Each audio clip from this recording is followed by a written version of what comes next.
दोस्तों आजकल bank account freeze होने पर सुसाइड के मामले बहुत ज़्यादा आ रहे हैं। कौन लोग हैं ऐसे जो कि इस प्रकार के सुसाइड जैसे कदम को उठा लेते हैं? क्या कारण है बैंक अकाउंट फ्रीज होने का? और क्या ये कदम उठाना सही है? क्या इसका कोई और सॉल्यूशन है नहीं? तो आज इस वीडियो में हम इसी टॉपिक पर डिस्कस करेंगे।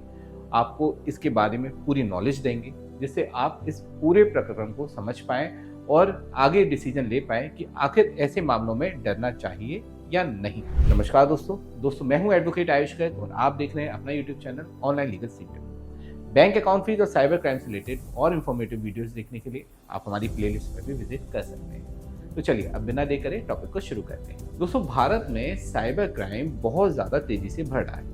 ऐसे में साइबर क्राइम कंप्लेंट्स भी बहुत ज़्यादा फाइल हो रही हैं, क्योंकि जितने भी साइबर क्राइम होंगे तो उतने में साइबर क्राइम कंप्लेंट्स भी बहुत ज़्यादा फाइल होंगे। गवर्नमेंट ने साइबर कंप्लेंट फाइल कराने के लिए बहुत ही ईजी तरीका बना दिया है। 1930 पे आप कॉल करिए, साइबर कंप्लेंट फाइल करा दीजिए। आप cybercrime.gov.in पर भी जाके विजिट करके साइबर कंप्लेंट फाइल करा सकते हैं, यानी घर बैठे ही आप अपनी कंप्लेंट भी फाइल करा सकते हैं। आपको साइबर सेल में विजिट करने की ज़रूरत ही नहीं है। अब दोस्तों इस वजह से साइबर कंप्लेंट बहुत ज़्यादा फाइल हो रही हैं। बहुत सारे लोग फेक साइबर कंप्लेंट भी करते हैं। इसके ऊपर हमने एक अलग से वीडियो बनाया है, आप प्लेलिस्ट पर जाके उस वीडियो को देख सकते हैं कि फेक साइबर कंप्लेंट अगर आपके खिलाफ फाइल हो जाए तो ऐसे में आपके पास क्या सॉल्यूशन है, कैसे आप उससे बच सकते हैं, क्या आप एक्शन ले सकते हैं। वहीं दोस्तों कई कंप्लेंट जेन्युइन भी होती है, जहाँ पे अगर आपके संग साइबर क्राइम हुआ है और आपने कंप्लेंट फाइल करी है तो उस पर एक्शन भी होता है। साइबर सेल उन सभी अकाउंट्स को जिन जिन अकाउंट्स में वो साइबर क्राइम का फंड आपके अकाउंट से जाता है उन सभी अकाउंट को फ्रीज कर देता है। लेकिन दोस्तों इसमें एक दिक्कत और आती है, इसमें वो और लोग भी इन्वॉल्व हो जाते हैं, उनके अकाउंट्स भी इन्वॉल्व हो जाते हैं जिनका इस साइबर क्राइम में कोई रोल नहीं। दोस्तों इसमें बहुत सारे लोग ऐसे भी होते हैं जो पूरी तरीके से बैंक अकाउंट फ्रीज होने पर फाइनेंशियली बहुत ज़्यादा टूट जाते हैं और मेंटली भी टूट जाते हैं। वो सुसाइड जैसे एक बहुत ही गलत कदम को भी उठा लेते हैं। दोस्तों अगर हम आंकड़े देखें तो इसमें हमें पता चलेगा कि अगर कोई व्यक्ति बैंक अकाउंट फ्रीज होने पर सुसाइड जैसे कदम उठाता है तो ज़्यादातर मामले उसके बैंक अकाउंट फ्रीज होने के जो होते हैं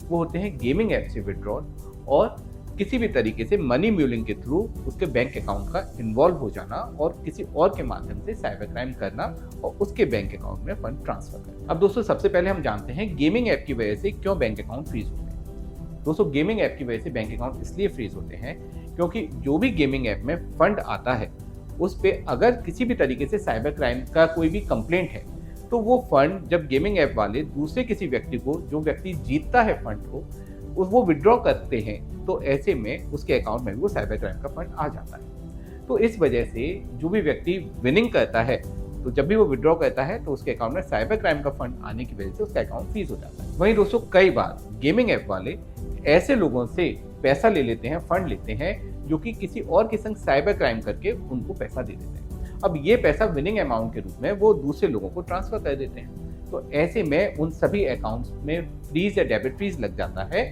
जिनमें भी वो गेमिंग अकाउंट का फंड आता है। तो दोस्तों यही वजह है, जब भी आप गेमिंग में हारते हैं तब तक आपका अकाउंट फ्रीज नहीं होता है, लीन नहीं होता, लेकिन जब भी आप फंड जीतते हैं या विड्रॉ करते हैं अपने अकाउंट में तभी आपके अकाउंट पे डेबिट फ्रीज लगता है या लीन लग जाता है। और यही फंड जब आप अपने किसी रिलेटिव को या किसी जानकार को ट्रांसफर करते हैं तो उनके अकाउंट में भी डेबिट फ्रीज या लीन लग जाता है। इसी प्रकार दोस्तों अगर आपने अपने अकाउंट को किसी को दे दिया है, रेंट पे दिया है या फिर किसी को मिसयूज करने दिया है, तो जब भी वो किसी और के संग साइबर क्राइम करता है और वो फंड आपके अकाउंट में मंगाता है तो ऐसे में आपके अकाउंट पे भी साइबर क्राइम कंप्लेंट बन जाती है, क्योंकि वो डायरेक्टली साइबर क्राइम का फंड आपके अकाउंट में आया है।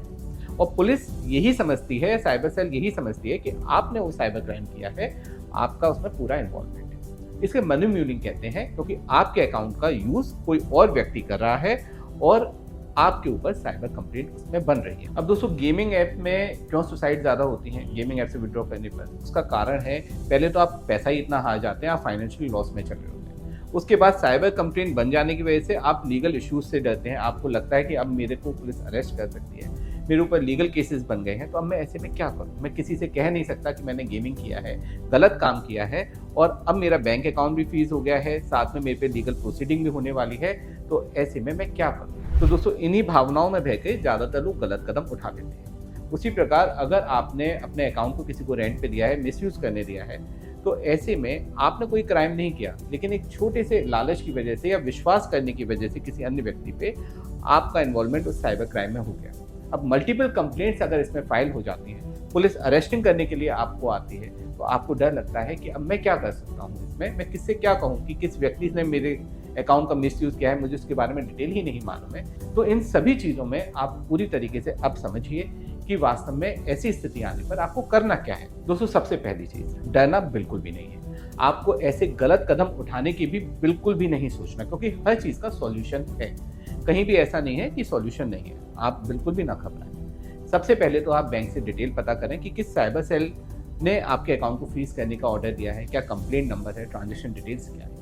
उसके बाद आप साइबर सेल ऑफिसर से कॉन्टैक्ट करें। आप ऑफिसर को ज़रूर बताएं, अगर आपने गेमिंग ऐप से विड्रॉ किया है, कि सर मैंने गेमिंग ऐप से विड्रॉ किया है, मुझे इस इन्फ्लुएंसर ने कहा कि आप गेम खेलिए और आप जीतेंगे, मुझे इसके बारे में कुछ भी नहीं मानता कि ये गलत है, इलीगल है या लीगल है। मैं तो ये सोच रहा था इलीगल है और इस वजह से मैंने गेमिंग ऐप से विड्रॉ किया। मेरा उस साइबर क्राइम में कोई भी डायरेक्ट इन्वॉल्वमेंट नहीं है, कोई भी डायरेक्ट फंड मेरे अकाउंट में नहीं आया है, मैंने किसी के संग साइबर क्राइम नहीं किया। जब एक बार ये सारी डिटेल्स आप ऑफिसर को देते हैं तो उसको कंसीडर करेंगे। आप ज़रूरत पड़ने पर एक एडवोकेट की हेल्प भी ले सकते हैं। आप वहाँ पे विजिट नहीं करना चाहते तो एडवोकेट जाके आपके बिहाफ पे साइबर सेल में विजिट करेंगे और आपके केस को रिप्रेजेंट करेंगे। आप एक रिप्रेजेंटेशन भी साइबर सेल में सबमिट कर सकते हैं। ये प्राइमरी चीज़ है कि रिप्रेजेंटेशन सबमिट करना ज़रूरी रहता है। हो सकता है रिप्रेजेंटेशन के आधार पे ही आपके अकाउंट को अनफ्रीज कर दिया जाए। अगर दोस्तों कैसे भी अकाउंट को अनफ्रीज नहीं किया जाता तो आप कोर्ट की हेल्प लेके भी अकाउंट को अनफ्रीज करा सकते हैं। यहाँ पे आपको डरने की कोई भी ज़रूरत नहीं है। वहीं अगर आपने अपने अकाउंट को रेंट पे दिया है, किसी व्यक्ति को यूज़ करने दिया है, मनी म्यूलिंग का केस है, तो ऐसे में आप सावधान हो जाइए। ये थोड़ा वैसा मामला है जिसमें आपको और ज़्यादा ध्यान देने की ज़रूरत है।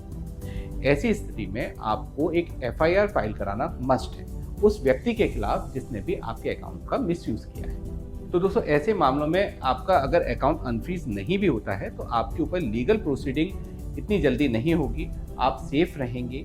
और अगर कोई भी लीगल एक्शन होगा तो उसमें इस बात को जरूर कंसीडर किया जाएगा कि आपके साथ भी साइबर क्राइम हुआ है, इस वजह से आपका इन्वॉल्वमेंट है, कोई डायरेक्ट इन्वॉल्वमेंट आपका नहीं है। आपको बेल भी इजीली मिल सकती है और आपको ज़्यादातर दिक्कत नहीं फेस करनी पड़ेगी। एंटिसिपेटरी बेल भी आपको मिल सकती है ऐसे मामलों में।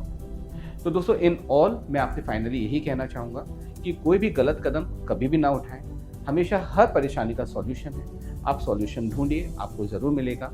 अगर आपको इससे रिलेटेड कोई भी हेल्प की ज़रूरत हो तो आप हमारी हेल्पलाइन नंबर पे कॉल कर सकते हैं। हम आपके साथ हैं, आपकी पूरी हेल्प करेंगे। अगर आपको मुझसे पर्सनली बात करनी हो तो आप अपॉइंटमेंट ले सकते हैं, मुझसे आप बात कर सकते हैं। ऐसे मामलों में मैं आपकी ज़रूर हेल्प करूँगा।